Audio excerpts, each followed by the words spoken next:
तर यस संसारको फिक्री र धनको मोह र अरू थोकको लालच आएर वचनलाई निसासिदिन्छ,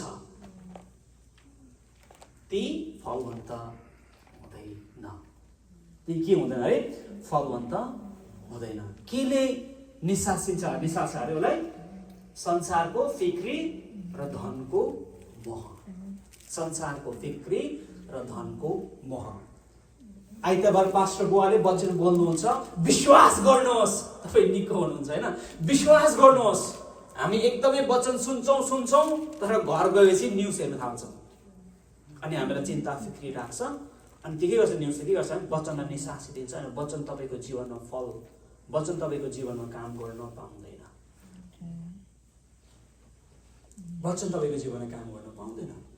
किन भन्दाखेरि तपाईँ चर्चमा चाहिँ विश्वासको भाषा तपाईँले लिँदै हुनुहुन्छ। अहिले मैले विश्वासको कुरा तपाईँलाई सिकाइरहेको छु। विश्वासको बोली तपाईँले लिँदै हुनुहुन्छ। विश्वासको कुरा तपाईँ ग्रहण गर्दै हुनुहुन्छ। अब घर गएपछि चिन्ता गर्न थालेपछि के हुन्छ? चिन्ता गर्न थालेपछि के हुन्छ भने तपाईँले जुन विश्वासको वचन तपाईँले ग्रहण गर्नुभएको त्यसलाई निसासिदिन्छ अनि त्यो वचन तपाईँको जीवनमा काम गर्न पाउँदैन। यसो त्यस्तो यो बिउ छर्नेको दृष्टिले के भनिरहनु भएको छ? बिउ छर्यो कसैले, तर विभिन्न बिउहरू विभिन्न ठाउँमा पर्यो अनि यो संसारको कुरोले निसासिने बिउ चाहिँ कस्तो बिउ रहेछ भने काँडाको झ्याङमा छरिएको बिउ जस्तो रहेछ। ऊ कहिले पनि उम्रन पाउँदैन।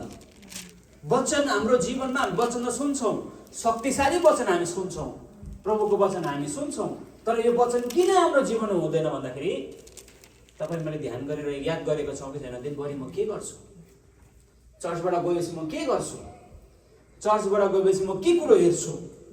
तपाईँले यो कुरोहरू सानो सानो कुरोलाई याद चाहिँ गर्नु थाल्नु भएर त्यो कुरोहरू तपाईँले हटाउनु थाल्दा भने वचन तपाईँको जीवनमा आफै काम गर्न थाल्छ।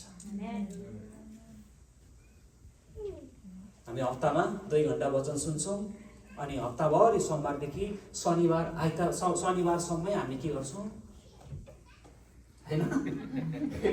स्क्रोल गरेको त्यो कुरोले हामीलाई दिमागमा हाम्रो जीवन भर्छौँ। मैले कसैलाई अम्लाएको होइन, मैले तपाईँलाई हेल्प गर्न खोज्दैछु, तपाईँलाई सहायता गर्न खोज्दैछु। वचन हाम्रो जीवनमा कसरी हामी काम गर्न सक्छौँ? किनभने यो वर्ष परमप्रभुले तपाईँलाई विजय दिँदै हुनुहुन्छ। यो विजय जीवन जिउनको लागि तपाईँले मैले यो कुरोलाई सुधार्ने एकदमै जरुरी छ। अनि यो कुरो चाहिँ केबाट प्रभाव, हाम्रो बोली चाहिँ केबाट प्रभाव हुन्छ भने तपाईँले दिनभरि के कुरो गर्नुभयो त्यो कुरोले प्रभाव गरेको हुन्छ तपाईँ मेरो बोलीलाई चाहिँ। हालेलुया। अब यतिमै म सीमित राख्न चाहन्छु।